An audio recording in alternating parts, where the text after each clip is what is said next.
Recovery efforts were again suspended at Mount Maunganui for about 3 hours today. Potential land movement was detected at the disaster site, but work resumed at 2 this afternoon. Adam Hollingworth reports. The mammoth task of recovering the bodies of the 6 victims safely just got harder with the suspension of the operation late this morning.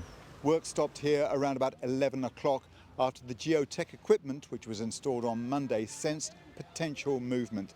Workers behind me are standing, waiting to get back on the job. That equipment was brought in to help speed the process after it was halted over the weekend.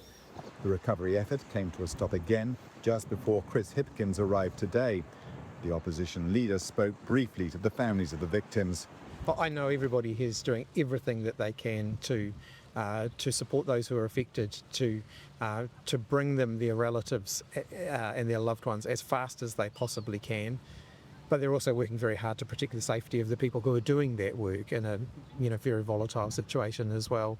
Work was able to resume at 2 this afternoon. Meanwhile, the Deputy Chief Coroner formally identified the first victim last night. I wish to acknowledge in particular the whānau of Max Fur's Keys and those who have been involved in the emergency response and the recovery efforts over the last week. Max Fur's key would have been 16 yesterday. He was identified primarily using dental records.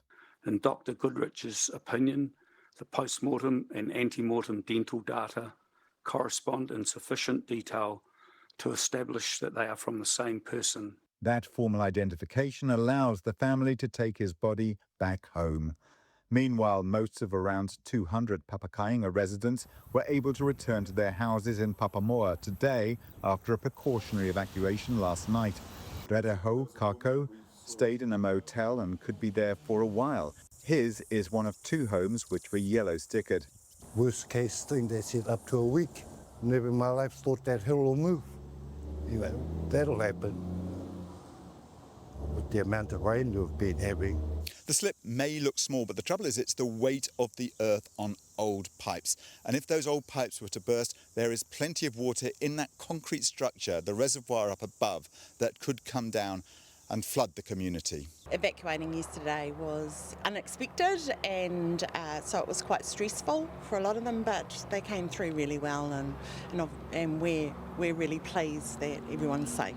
The executive of the Papakainga called the council about the slip because they say it hadn't been inspected, and they say they were concerned for whānau. We are extremely proud of our team. Like I said, we had very little notice. We had a meeting earlier with council, and I think it was within half an hour of that meeting ending, we were given the call that there was an evacuation order. So that was a huge surprise to us. We weren't aware of the pipe. It's now a week since the first deadly slip at Mount Maunganui, and the milestone will be marked tonight. This is Coronation Park. It's about half a kilometre from the slip site.